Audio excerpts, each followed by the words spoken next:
법정은 숨막히는 침묵에 휩싸였습니다. 얼굴도 본 적 없는 애가 갑자기 나타나서 재산을 달라고? 큰아버지가 소리쳤어요. 15년 동안 어디 있었는데? 돈이 목적 아니야? 작은아버지도 거들었습니다. 정말 우리 조카 맞나? 의심스러워. 방청석에서 웅성거림이 들렸어요. 사람들의 시선이 저를 향했죠. 저는 아무 말도 할 수 없었어요. 목이 메어서 한마디도 나오지 않았거든요. 저는 떨리는 목소리로 시작했지만 말이 이어지지 않았어요. 눈물이 뺨을 타고 흘러내렸습니다. 온 법정이 저를 바라보고 있었는데 저는 그저 고개를 숙일 수밖에 없었죠. 하지만 그들은 몰랐어요. DNA 검사 결과가 이미 나와 있다는 걸. 때로는 피보다 진심이 더 가까운 법이죠.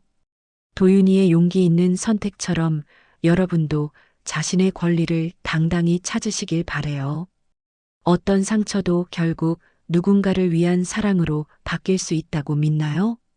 이야기를 시작하기 전에 구독, 좋아요, 알람 설정까지 눌러주시면 영상 제작에 큰 힘이 됩니다.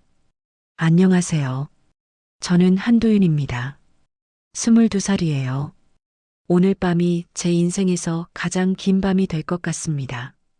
고등학교 졸업식이 끝난 지 불과 몇 시간 만에 저는 이 집을 떠나기로 결심했거든요. 가방 하나에 옷가지 몇 벌과 통장, 그리고 어머니가 남겨주신 목걸이를 넣었습니다. 그게 제가 가진 전부예요. 아니, 정확히 말하면 통장은 제 것이 아니었죠. 위탁 어머니께서 내가 번 돈도 우리 돈이다라고 하시면서 가져가신 지 벌써 2달이 됐거든요. 문득 어린 시절이 떠올랐습니다. 7살 때 부모님을 잃고 지방의 작은 보육원으로 갔던 그때 말이에요. 그곳에서 8년을 보냈죠. 보육원 선생님들은 친절하셨어요. 그런데 중학교 2학년이 되던 해봄, 갑자기 서울의 가정위탁 가정으로 보내진다는 소식을 들었습니다. 도윤아, 좋은 일이야. 서울에 가면 더 좋은 교육을 받을 수 있어. 보육원 원장님이 그렇게 말씀하셨어요. 저도 설렜죠. 드디어 가족이 생긴다는 생각에 가슴이 뛰었거든요. 처음 이 집에 왔을 때를 기억합니다. 위탁아버지와 위탁어머니는 정말 다정하셨어요. 우리 도윤이 이제 우리 아들이야. 위탁어머니가 저를 꼭 안아주시며 말씀하셨습니다. 그때 저는 울었어요. 정말 오랜만에 흘리는 눈물이었죠. 하지만 그 행복은 오래가지 못했습니다. 한 달쯤 지나자 위탁어머니의 태도가 달라지기 시작했거든요. 도윤아, 이제 중학생이니까 집안일 좀 도와줘야지. 그래서 설거지와 청소를 시작했어요.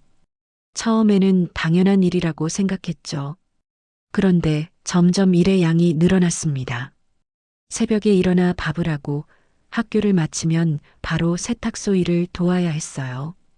고등학교에 들어가면서는 아예 위탁아버지가 운영하는 모텔 청소까지 하게 됐습니다. 매일 방 15개를 혼자서 치워야 했죠. 손이 부르트고 허리가 아파도 쉴 수 없었어요. 우리가 널 키워준 은혜를 생각해라. 위탁어머니가 자주 하시던 말씀이었습니다. 고등학교 3학년이 되자 아르바이트를 시작했어요. 편의점에서 밤 시간대 일을 했죠. 한 달에 80만 원 정도 벌었는데 모두 위탁 부모님께 드려야 했습니다. 내가 번 돈도 우리 돈이야. 우리가 널 키우는데 얼마나 돈이 드는지 아니? 그렇게 말씀하시며 통장을 가져가셨어요.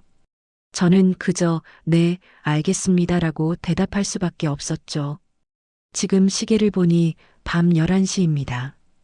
위탁 부모님은 벌써 주무시고 계세요. 이 시간이 되면 집안이 조용해지거든요. 가방 지퍼를 천천히 올렸습니다. 소리가 날까봐 조심스러웠어요. 현관문 앞에 서니 다리가 떨렸습니다. 이 문을 나서는 순간 저는 정말 혼자가 되는 거예요. 문득 어머니 생각이 났습니다. 어머니가 남겨주신 목걸이를 만지작거렸어요. 작은 십자가 펜던트가 달린 은목걸이였죠. 도윤아, 엄마가 항상 너를 지켜볼게.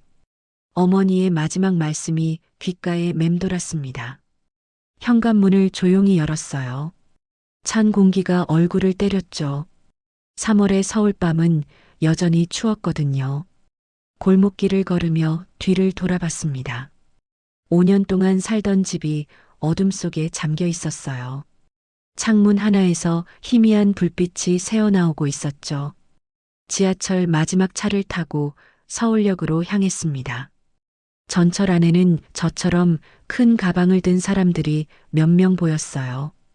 다들 어디론가 떠나는 사람들 같았죠. 서울역에 도착하니 새벽 1시였습니다. 역사 안에는 생각보다 많은 사람들이 있었어요. 벤치에 앉아 짐을 끌어안고 잠들어 있는 사람들도 보였고요. 저도 빈 의자를 찾아 앉았습니다. 가방을 무릎 위에 올리고 목걸이를 꺼냈어요. 십자가 펜던트가 역사의 형광등 불빛에 반짝였죠. 내일부터는 어떻게 살아야 할까요? 돈도 거의 없고 갈 곳도 없어요. 그런데 이상하게 두렵지는 않았습니다. 오히려 가슴 한쪽이 뭔가 뜨거워지는 기분이었거든요. 자유라는 게 이런 건가 싶었어요. 새벽 3시가 되자 서울역은 더욱 조용해졌습니다. 청소하는 분들과 경비원들만이 간간히 지나다닐 뿐이었죠. 저는 플라스틱 의자에 웅크리고 앉아 있었어요. 가방을 베개 삼아 눈을 감아봤지만 잠이 오지 않았습니다. 바닥에서 올라오는 찬 기운이 등을 타고 올라왔거든요. 지갑을 꺼내 돈을 세어봤어요. 10,000원짜리 3장과 1,000원짜리 몇 장이 전부였습니다. 편의점 아르바이트비도 못 받고 나온 게 후회됐죠. 그때 지갑 뒤쪽에서 오래된 사진 한 장이 나왔습니다. 모서리가 해져서 누렇게 변한 사진이었어요. 사진 속에는 젊은 여자가 환하게 웃고 있었죠. 제 어머니였습니다. 사진을 자세히 들여다봤어요. 어머니는 하늘색 원피스를 입고 계셨고 긴 머리를 뒤로 묶으신 모습이었죠. 옆에는 아장아장 걸음마를 배우던 제가 있었습니다. 어머니의 얼굴을 보니 가슴이 아팠어요. 이상하게도 어머니에 대한 기억은 거의 남아있지 않았거든요. 7살에 돌아가셔서 그런지 아니면 너무 어려서 그런지 모르겠지만요. 사진을 지갑에 다시 넣으려는 순간 누군가 제 앞에 섰습니다. 학생, 여기서 뭐 하고 있어? 고개를 들어보니 경찰관이었어요. 키가 크고 중년의 남자였죠. 제복을 입고 있었지만 표정은 그리 딱딱하지 않았습니다. 아, 안녕하세요. 저는 얼른 일어나 인사했어요. 집은 안 들어가고 여기서 뭘 하는 거야? 새벽인데. 경찰관이 의아한 표정으로 물었습니다. 그게 잠시 기다리는 중이에요. 거짓말이었지만 어쩔 수 없었어요. 가출한 미성년자라고 말할 수는 없었거든요. 기다린다고? 누굴? 친구요. 새벽 기차로 온다고 해서. 경찰관이 고개를 갸웃했습니다. 아무래도 의심스러워하는 것 같았어요. 신분증 좀 보여줄래? 네, 여기 있습니다.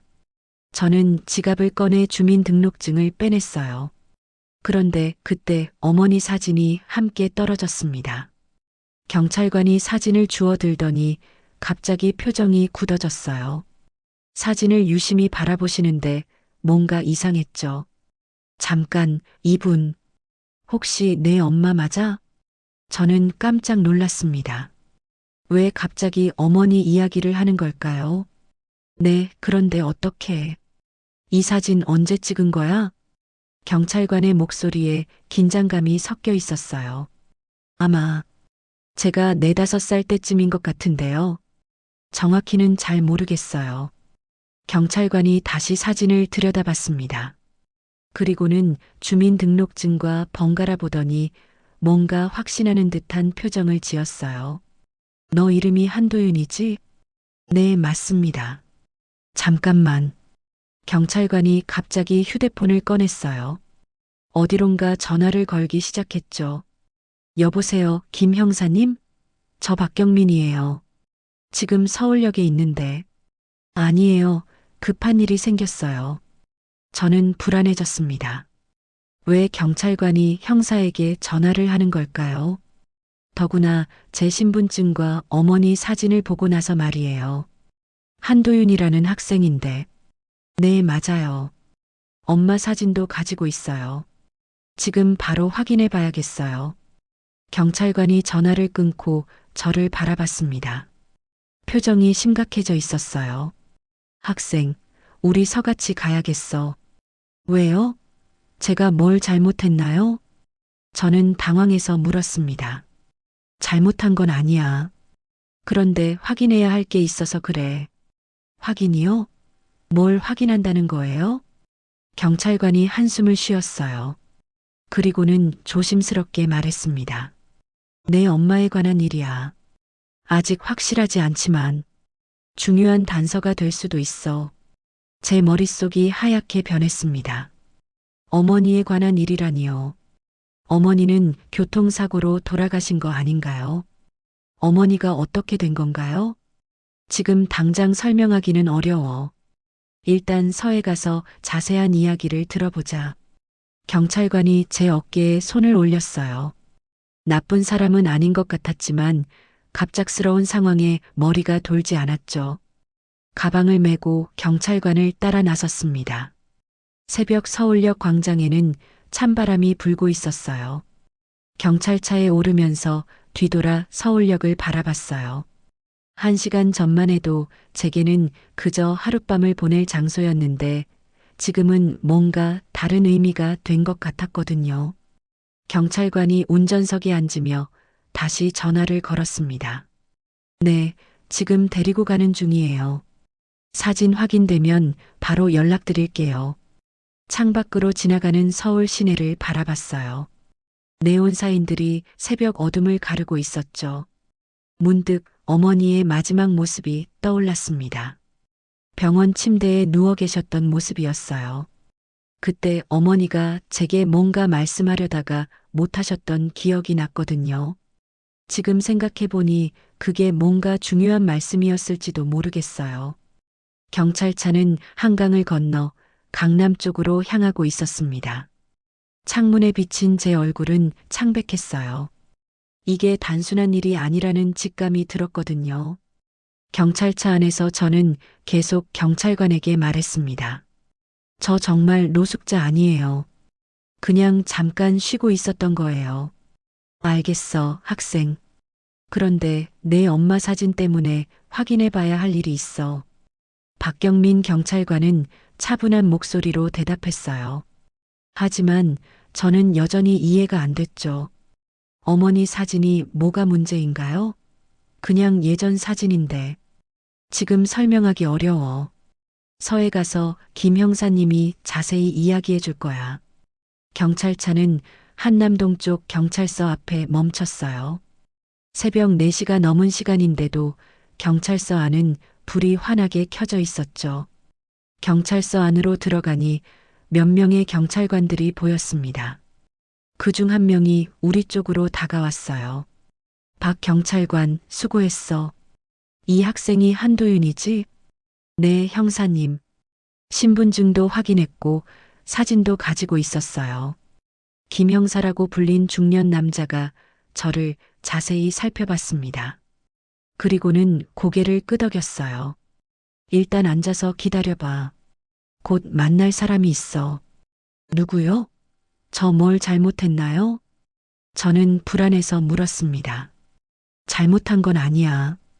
그런데 김 형사가 말을 마저 하려던 순간 경찰서 문이 벌컥 열렸어요. 잘 차려입은 중년 여성이 숨을 헐떡이며 뛰어들어왔습니다. 검정색 코트를 입고 있었는데 옷차림새가 품격 있어 보였어요. 여자가 저를 보자마자 발걸음을 멈췄습니다. 그리고는 두 손으로 입을 막았죠. 아, 작은 탄성이 새어나왔어요. 여자의 눈에서 눈물이 흘러내리기 시작했습니다. 저는 그 여자를 바라봤어요. 뭔가 낯익은 느낌이 들었거든요. 특히 눈매가 익숙했죠. 그런데 갑자기 깨달았습니다. 이 여자의 얼굴이 어머니 사진 속 얼굴과 닮아 있었어요. 도윤아. 여자가 떨리는 목소리로 제 이름을 불렀습니다. 내가 맞구나. 정말로. 우리 도윤이가 맞아. 저는 말문이 막혔어요. 이 사람이 누구인지 전혀 모르겠는데 왜 제 이름을 아는 걸까요? 여자가 한 걸음 더 다가왔습니다. 그리고는 믿을 수 없다는 표정으로 제 얼굴을 바라봤어요. 나는 내 엄마의 언니야. 내 이모란다. 그 말을 듣는 순간 저는 충격에 빠졌습니다. 이모라고요? 저한테 이모가 있었다고요? 이모. 뭐? 그래, 도윤아. 내 이모 정미라야. 정미라라고 자신을 소개한 여자가 더 가까이 왔어요. 그런데 저는 뒤로 물러섰죠. 잠깐요. 저 이모 없어요. 가족은 다 돌아가셨다고 들었는데. 아니야, 도윤아. 내가 모르고 있었던 거야. 이모라는 여자의 눈물이 멈추지 않았어요. 하지만 저는 믿을 수가 없었거든요. 김 형사가 옆에서 말했습니다. 학생, 이분이 내 이모 맞아. 우리가 확인했거든. 확인이요? 뭘 어떻게 확인했다는 거예요? 내 엄마 사진을 보고 이분에게 연락했어. 이분이 15년 동안 너를 찾고 있었거든. 15년 동안 저를 찾았다고요? 그럼 제가 어렸을 때부터 절 찾고 있었다는 뜻인가요? 그게 어떻게? 이모가 가방에서 지갑을 꺼냈어요. 그리고는 여러 장의 사진을 보여줬죠. 첫 번째 사진에는 어머니와 이모가 함께 찍힌 모습이 있었어요. 두 번째 사진에는 어린 제가 이모와 함께 있었죠. 이 사진들 기억나니? 내가 5살 때까지는 이모가 자주 봤었어. 사진을 보니 어렴풋이 기억이 났습니다. 이모 집에 놀러 갔던 적이 있었던 것 같았어요. 그런데 이상했죠. 왜 부모님이 돌아가신 뒤에 이모가 저를 돌보지 않았을까요? 그럼 왜 저를 보육원에 보내신 거예요?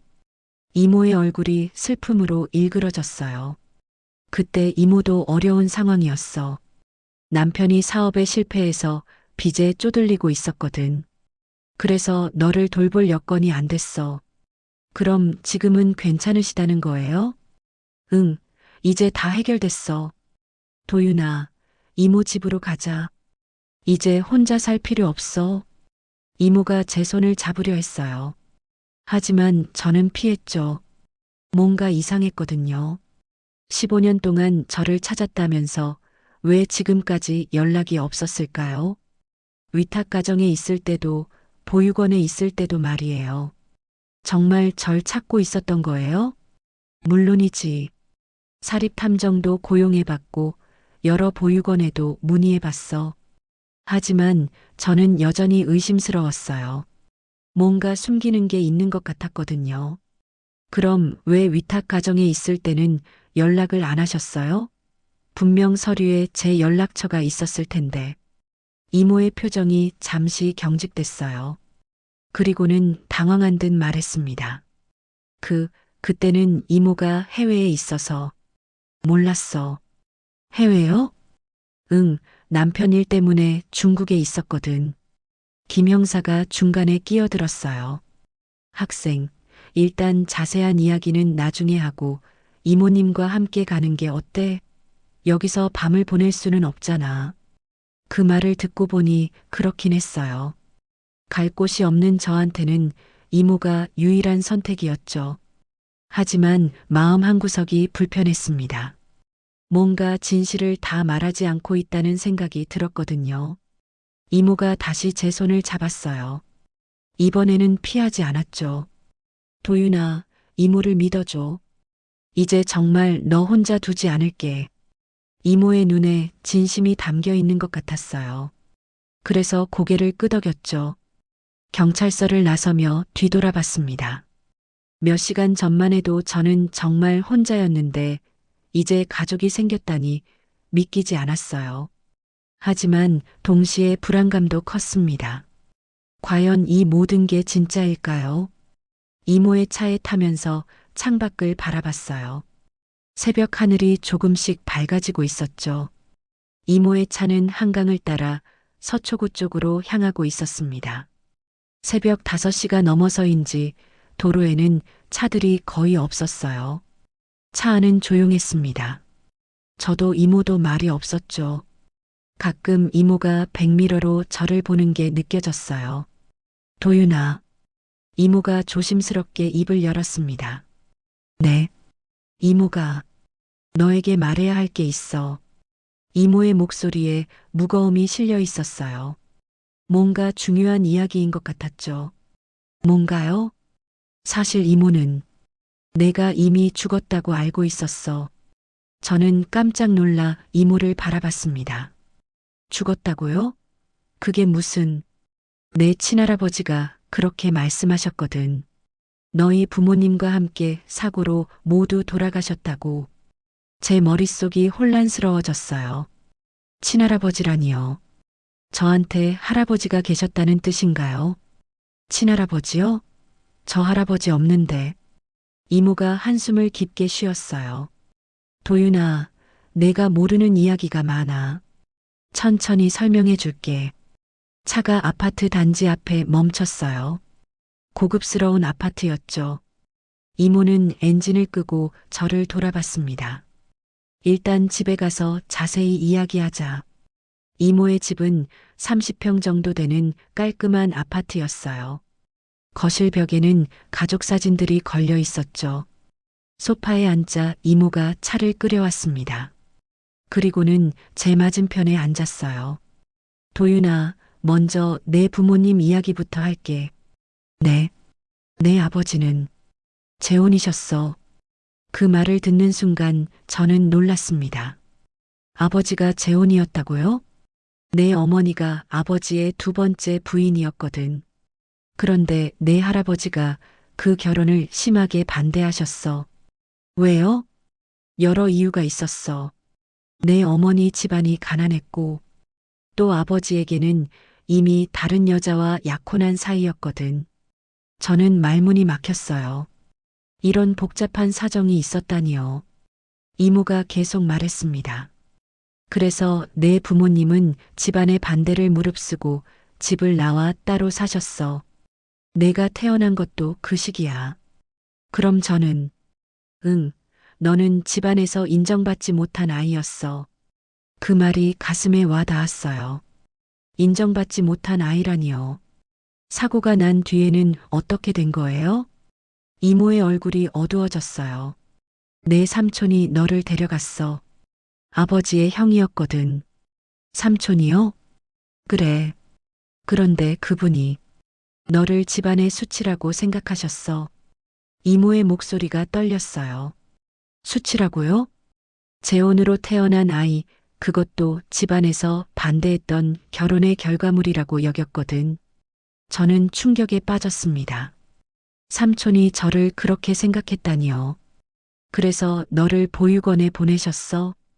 그리고는 내 존재를 아예 숨기셨지. 숨겼다고요? 집안 사람들 누구에게도 내가 살아있다는 걸 알리지 않으셨어. 심지어 호적에서도 내 이름을 빼버리셨고, 이모의 눈에서 눈물이 흘러내렸어요. 그래서 이모가 너를 찾을 수 없었어. 이미 죽었다고 알고 있었으니까.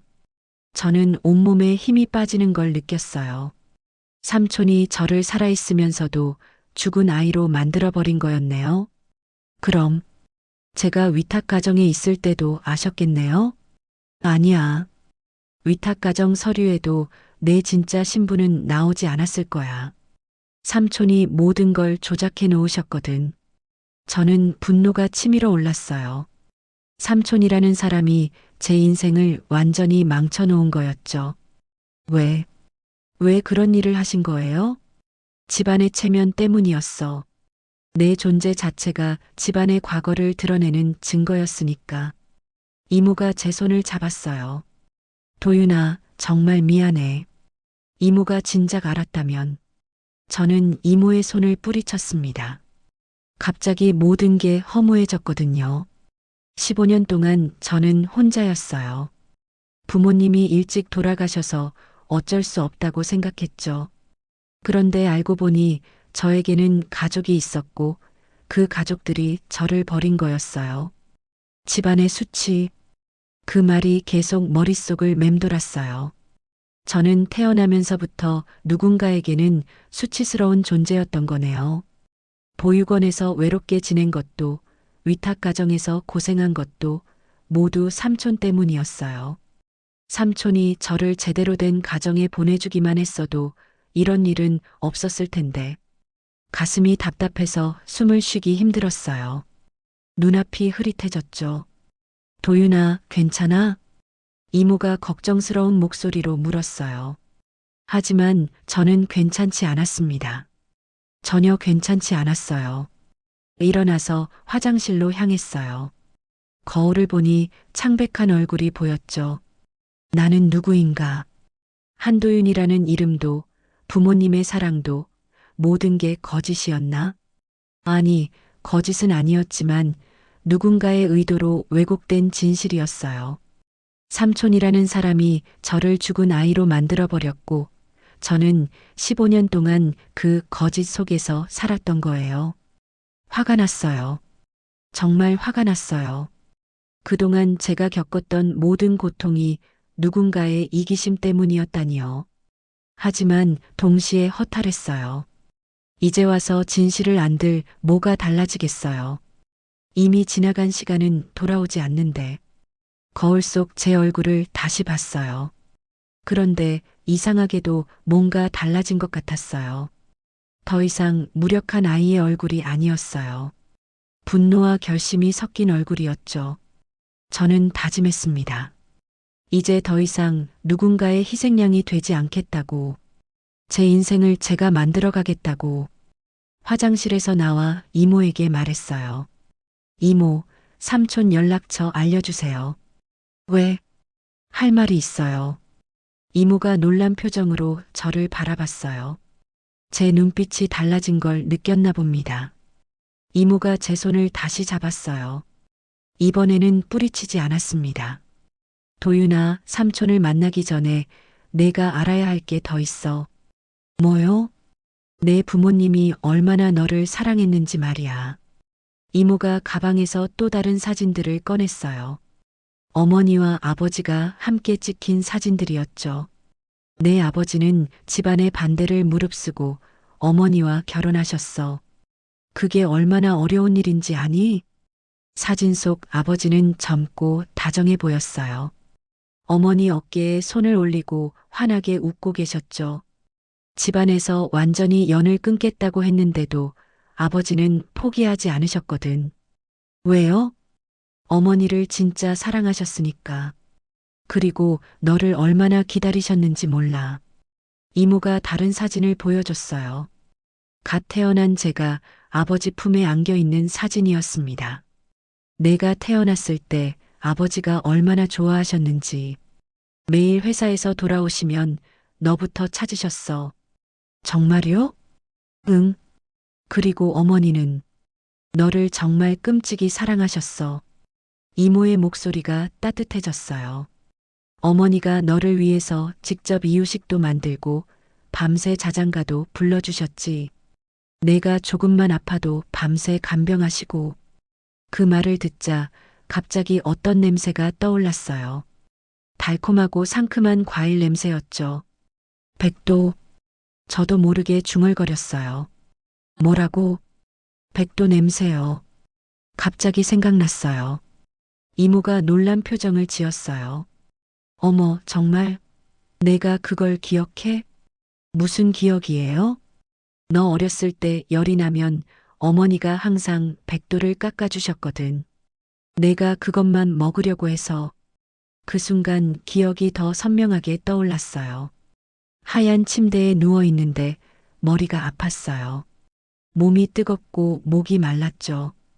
그때 어머니가 들어오셨어요. 손에는 하얀 그릇을 들고 계셨어요. 그릇 안에는 예쁘게 깎인 백도 조각들이 들어 있었죠. 도윤아, 이거 먹어봐. 엄마가 깎아준 백도야. 어머니의 목소리가 귓가에 맴돌았어요. 부드럽고 따뜻한 목소리였죠. 어머니가 작은 포크로 백도를 집어서 제 입에 넣어주셨어요. 달콤하고 시원한 맛이 입안에 퍼졌죠. 우리 도윤이 아프지 말자. 어머니가 제 이마에 손을 대며 속삭이셨어요. 시원한 손길이었습니다. 그때 백도에서 나는 달콤한 향이 지금도 생생하게 기억났어요. 어머니의 사랑 냄새 같았죠. 눈물이 흘러내렸습니다. 어느새 뺨이 젖어 있었어요. 도윤아, 괜찮아? 이모가 걱정스럽게 물었어요. 엄마가 저를 사랑했나요? 떨리는 목소리로 물었습니다. 많이, 누구보다 많이 사랑하셨어. 이모의 대답이 마음을 울렸어요. 내가 아플 때마다 어머니도 함께 아파하셨어. 내가 웃으면 어머니도 같이 웃으시고, 내가 울면 어머니가 더 울으셨거든. 더 많은 기억들이 떠올랐어요. 어머니가 저를 안아주시던 기억, 책을 읽어주시던 기억, 함께 공원을 산책하던 기억들이 조각조각 돌아왔죠. 그 모든 순간에 어머니는 저를 바라보며 웃고 계셨어요. 세상에서 가장 행복한 표정으로요. 어머니가 돌아가시기 전에 마지막으로 하신 말씀이 뭔지 아니? 이모가 조심스럽게 물었어요. 뭐였어요? 도윤이를 부탁한다고 하셨어. 혼자 두지 말아달라고. 그 말을 들으니 가슴이 미어졌어요. 어머니는 마지막까지 저를 걱정하고 계셨던 거네요. 그런데 우리가 그 약속을 지키지 못했어. 이모가 울음을 터뜨렸어요. 이모가 너무 무능했어. 진작 찾았어야 했는데. 저는 이모의 어깨에 손을 올렸어요. 이모 잘못이 아니에요. 모든 건 삼촌이 꾸민 일이었잖아요. 하지만 이제라도 찾았으니 된 거예요. 이모가 눈물을 닦으며 저를 바라봤어요. 도윤아, 정말 고마워. 내가 이렇게 착하게 자라줘서. 저는 미소를 지었어요. 처음으로 진짜 미소였던 것 같아요. 백도 냄새가 아직도 코끝에 남아 있었어요. 어머니의 사랑이 여전히 저와 함께 있다는 것 같았죠. 이제 알겠어요. 제가 혼자가 아니었다는 걸. 부모님의 사랑이, 이모의 마음이 항상 저와 함께 있었다는 걸요. 삼촌이 제 존재를 지우려 했지만 사랑은 지울 수 없었어요. 그 사랑이 저를 지금까지 버티게 해준 거였죠. 창밖으로 아침 햇살이 들어오고 있었어요. 새로운 하루가 시작되고 있었습니다. 저는 결심했어요. 이제 제대로 살아가겠다고. 부모님의 사랑을 헛되이 하지 않겠다고. 그리고 삼촌에게 말해주겠다고. 제가 여전히 살아있고 행복하게 살 거라고. 이모가 차를 다시 끓여오며 말했습니다. 도윤아, 아직 내가 모르는 중요한 사실이 있어. 또 뭐가 있어요? 지금까지도 충분히 충격적이었는데 또 다른 이야기가 있다니요. 내 아버지에 대한 거야. 이모가 신중한 표정으로 제 앞에 앉았어요. 아버지는 어떤 분이셨어요? 내 아버지는 작은 회사의 대표이사였어. 대표이사요? 저는 놀랐어요. 아버지가 회사를 운영하셨다니요. 건설 자재를 다루는 회사였어. 규모는 크지 않았지만 안정적이었지. 그리고 경기도에 땅도 좀 가지고 계셨고, 이모가 서류 봉투를 가져왔어요. 그 안에서 여러 문서들을 꺼냈죠. 이게 내 아버지 회사 등기부등본이고, 이건 토지 등기부야. 문서들을 보니 아버지 이름이 적혀 있었어요. 한정수라는 이름이었죠. 그런데 중요한 건 내가 아버지의 유일한 아들이라는 거야. 유일한 아들이요? 아버지 첫 번째 부인하고는 아이가 없었거든. 그러니까 법적으로 상속권은 전부 내 것이야. 제 머릿속이 복잡해졌어요. 상속권이라니요. 그럼 지금 그 회사는 누가 운영하고 있어요? 이모의 표정이 어두워졌어요. 내 삼촌이 가져갔어. 아니, 정확히 말하면 빼앗아갔지. 빼앗아갔다고요? 너를 죽은 아이로 만든 이유가 바로 그거야. 내가 살아있으면 모든 재산이 내 것이 되니까. 저는 충격에 빠졌어요. 삼촌이 저를 버린 이유가 돈 때문이었다니요. 회사뿐만 아니라 토지까지 모두 친척들이 나눠 가졌어. 내가 없으니까 마음대로 할 수 있었던 거지. 이모가 다른 서류를 보여줬어요. 법원에서 발급된 것 같은 문서들이었죠. 이모부가 변호사거든. 그래서 몰래 조사해 봤어. 변호사요? 응. 그리고 결론은 명확해. 내가 살아있다는 사실이 증명되면 모든 재산이 내게 돌아와야 해. 이모부라는 분이 계셨다니요. 그것도 변호사라니. 지금 이모부가 상속회복 소송을 준비하고 있어. 내가 동의한다면 말이야. 소송이요? 응. 내 권리를 찾는 소송이야. 그런데 갑자기 무서워졌어요. 소송이라는 게 쉬운 일이 아닐 텐데. 친척들이 가만히 있을까요? 당연히 반대할 거야. 벌써 소문이 났거든. 이모가 휴대폰을 꺼냈어요. 문자 메시지들이 가득 와 있었죠. 내 큰아버지, 작은아버지들이 난리가 났어. 뭐라고 하세요? 얼굴도 본 적 없는 애에게 왜 재산을 줘야 하냐고. 15년 동안 없던 아이가 갑자기 나타나서 재산을 달라고 한다고. 그 말을 들으니 마음이 불편했어요. 저는 재산이 탐나서 나타난 게 아닌데.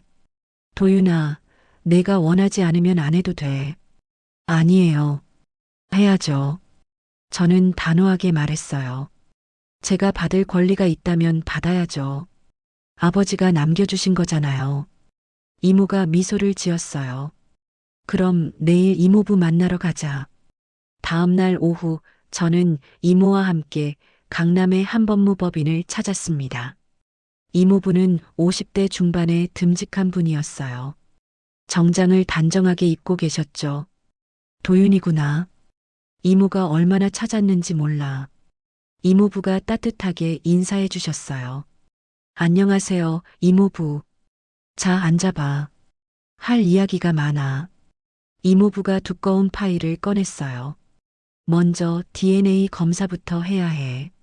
내가 정말 한정수 씨 아들인지 확인하는 거야. 어떻게 해요? 내 아버지 유품이 남아있거든. 그걸로 비교하면 돼. 이모부가 설명해 줬어요. 과학적으로 증명하는 게 가장 확실하다고 했죠. 일주일 후 DNA 검사 결과가 나왔습니다. 99.99% 일치. 저는 분명히 한정수의 친아들이었어요. 그 소식이 알려지자 친척들이 들고 일어났습니다.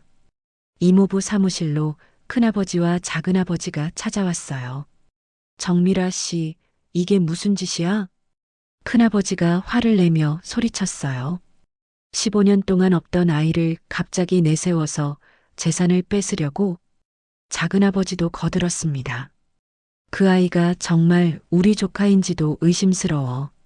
하지만 이모부가 차분하게 서류를 내밀었어요. DNA 검사 결과입니다. 확인해 보세요. 친척들이 서류를 보더니 얼굴이 굳어졌어요. 이건 조작된 거야. 조작이요? 그럼 다시 검사해 보시죠. 이모부가 당당하게 말씀하셨어요. 법원에서 공식 검사를 해봐도 결과는 같을 겁니다. 큰아버지가 저를 째려봤어요. 너 정말 돈이 목적이지? 아니에요. 저는 조용히 대답했어요. 그럼 뭐가 목적이야? 제 권리를 찾는 거예요. 아버지가 제게 남겨주신 권리를요. 작은아버지가 비웃었어요. 권리? 15년 동안 어디 있었는데 이제 와서 권리를 주장해? 그건 삼촌이 저를 숨겼기 때문이잖아요. 제가 똑똑히 말하자 친척들이 말문이 막혔어요. 이모부가 마저 설명해 주셨어요. 법적으로 도윤이가 모든 상속권을 갖습니다. 이의가 있으시면 법정에서 뵙시죠. 큰아버지가 문을 박차고 나가면서 소리쳤어요. 이런 식으로 하면 우리도 가만히 있지 않을 거야. 문이 닫힌 후 이모부가 저를 봤어요. 도윤아, 앞으로 힘든 일이 많을 거야. 괜찮겠니? 저는 고개를 끄덕였어요. 이제 돌아갈 수 없었거든요. 창밖으로 서울 시내가 내려다 보였어요. 며칠 전만 해도 노숙자나 다름없었던 제가 이제는 상속권을 주장하고 있다니 인생이 정말 한순간에 바뀔 수 있다는 걸 깨달았어요. 법원에서 나오는 길이었습니다.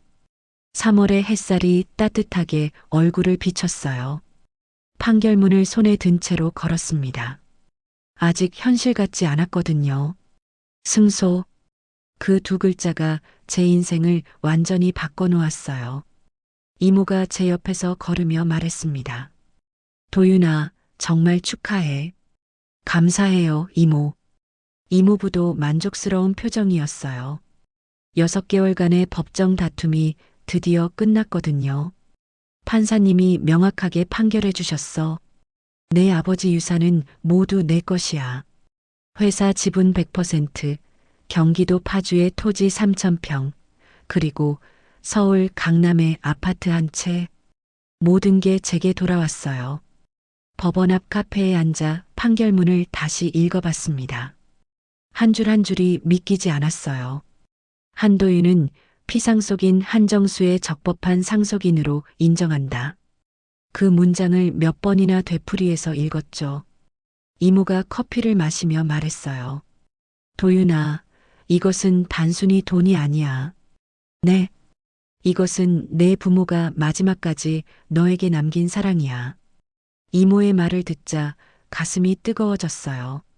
아버지가 회사를 열심히 운영하신 것도, 땅을 사놓으신 것도 모두 널 위해서였어. 정말 그럴까요? 물론이지. 부모라는 게 그런 거야. 자식을 위해서 미래를 준비하는 거지. 저는 눈을 감고 깊게 숨을 들이켰습니다. 지난 6개월 동안의 모든 일들이 떠올랐어요. 친척들의 거센 반대, 끝없는 법정 공방, 언론의 관심까지. 쉽지 않은 시간이었죠. 특히 큰아버지는 끝까지 포기하지 않았어요. 그 애는 우리 집안 사람이 아니야. 마지막 법정에서도 그렇게 소리쳤죠. 하지만 DNA 검사와 모든 증거가 제 편이었어요. 진실은 숨길 수 없었거든요. 판결이 나온 후 친척들의 반응은 제각각이었습니다. 큰아버지는 법원을 나서며 저를 째려봤어요. 이것으로 끝난 게 아니야. 작은아버지는 아무 말 없이 고개를 돌렸죠. 그런데 삼촌은 달랐어요. 판결 후에 저에게 다가와서 말했습니다. 도윤아, 네, 미안했다. 그 한마디가 의외였어요. 15년 전에 내가 잘못했어. 너를 제대로 돌봐줬어야 했는데. 삼촌의 눈에 후회가 담겨 있었어요. 하지만 지금 와서 변명하고 싶지는 않아. 내가 당한 고생을 내가 어떻게 갚겠니? 저는 잠시 말이 없었어요. 삼촌, 응. 저는 삼촌을 미워하지 않아요. 삼촌이 놀란 표정으로 저를 봤어요. 다만 앞으로는 서로 다른 길을 가요. 그게 좋을 것 같아요. 삼촌이 고개를 끄덕였어요. 그게 맞겠지. 너 잘 살아라. 그렇게 삼촌과도 정리가 됐어요. 카페에서 나와 이모와 함께 한강을 걸었습니다. 강바람이 시원했어요. 이제 뭘 할 거야? 이모가 물었어요. 우선 대학부터 가려고요. 늦었지만 공부하고 싶어요. 좋은 생각이야. 그리고 아버지 회사도 다시 일으켜 세우고 싶어요. 이모가 미소를 지었어요. 내 아버지가 얼마나 좋아하실까. 회사 이름도 바꿀 거예요. 부모님 이름을 넣어서. 정말? 네. 그래야 아버지 마음이 편하실 것 같아요. 강물이 햇살에 반짝이고 있었어요.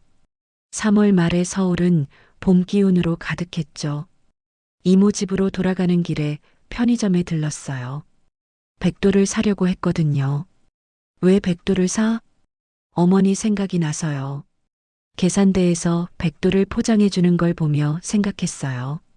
어머니가 깎아주시던 그 백도 말이에요. 집에 와서 백도를 깎았습니다.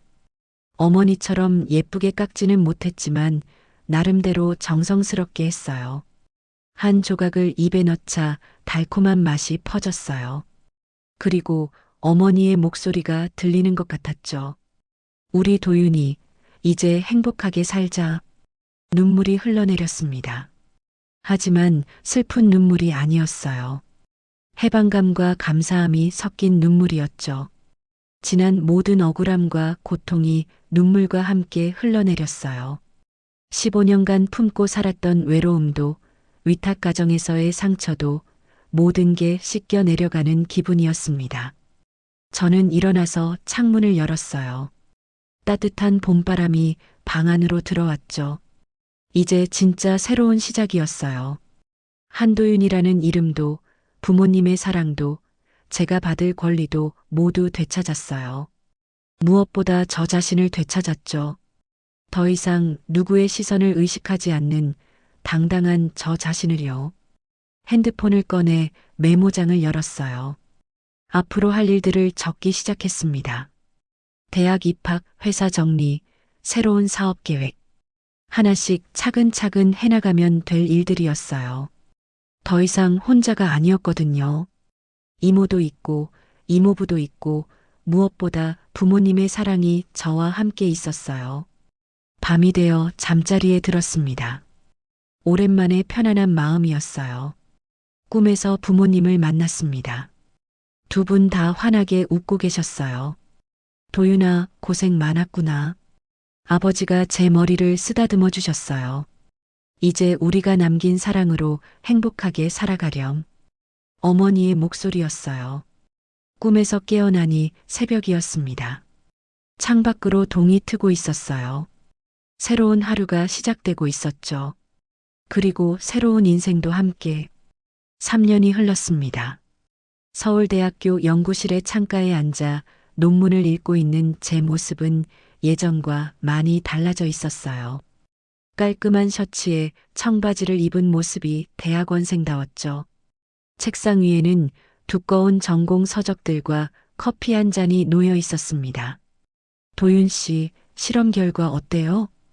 옆자리 선배가 물어봤어요. 좋은 결과가 나왔어요. 다음 주 세미나에서 발표할 수 있을 것 같습니다. 저는 웃으며 대답했어요. 자신감이 묻어나는 목소리였죠. 연구실 생활이 힘들 때도 있었지만 매일이 소중했습니다. 하루하루 배우고 실험하고 지식을 쌓아가는 일이 너무나 귀했거든요. 점심시간이 되자 학교 식당으로 향했어요. 후배들과 함께 밥을 먹으면서 이런저런 이야기를 나눴죠. 선배, 장학금 재단 일은 어떻게 되어가요? 한 후배가 관심 있게 물었어요. 다음 달부터 본격적으로 시작해요. 보육원 아이들 10명에게 대학 등록금을 지원할 예정이에요. 와, 정말 대단해요. 저는 미소를 지었습니다. 아버지가 남겨주신 재산으로 의미 있는 일을 할 수 있어서 뿌듯했어요. 오후에는 이모와 만날 약속이 있었습니다. 강남역 근처 카페에서 만났죠. 도윤아, 요즘 어때? 많이 바빠 보이더라. 이모가 따뜻한 눈빛으로 저를 바라봤어요. 바쁘지만 좋아요. 하고 싶었던 일을 하고 있으니까요.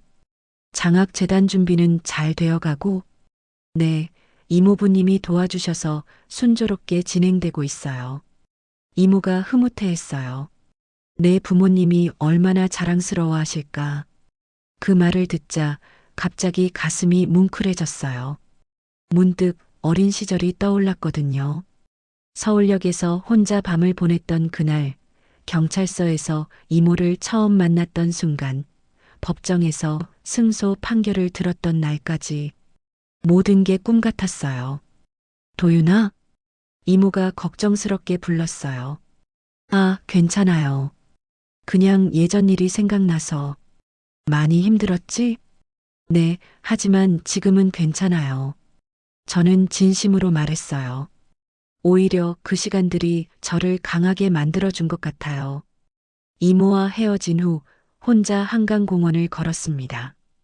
해질 무렵이라 강물이 붉게 물들어 있었어요. 벤치에 앉아 하늘을 바라봤습니다. 구름 사이로 석양이 스며들고 있었죠.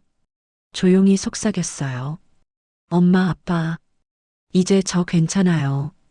바람이 살짝 불어와 머리카락을 흐트렸어요. 부모님이 대답해 주시는 것 같았죠. 핸드폰을 꺼내 메모를 확인했습니다. 내일 보육원을 방문할 예정이었어요. 장학금을 받을 아이들을 만나보려고 했거든요. 집으로 돌아가는 지하철 안에서 창밖을 바라봤어요. 서울의 밤 경치가 반짝이고 있었습니다.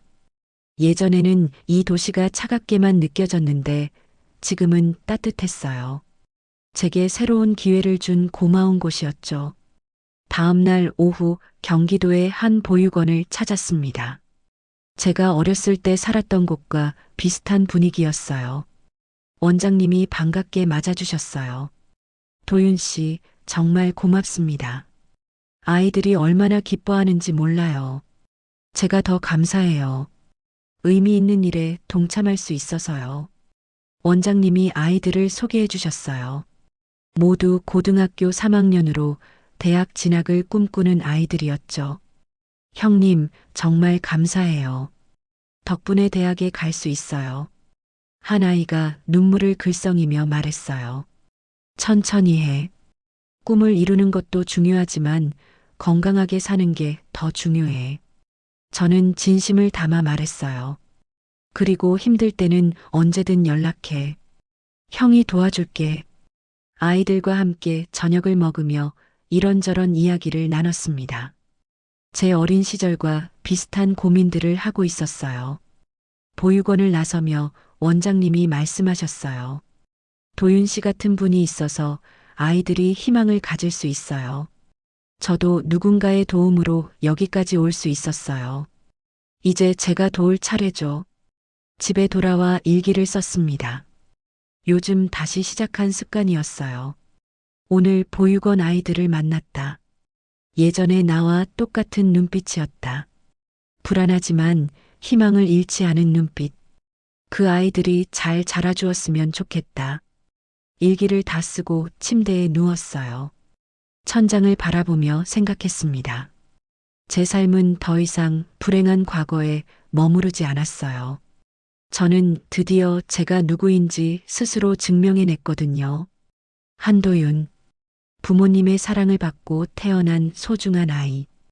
이제는 다른 사람들을 도울 수 있는 어른. 그것이 지금의 저였어요. 창문 너머로 달빛이 스며들고 있었습니다.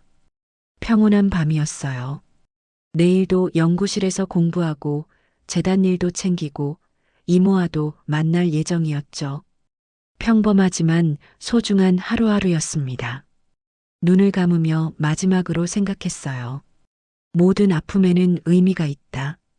그 아픔이 누군가를 위한 따뜻함으로 바뀔 수 있다면 말이다.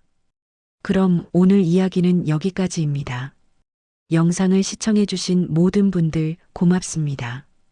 구독과 좋아요 부탁드립니다. 감사합니다.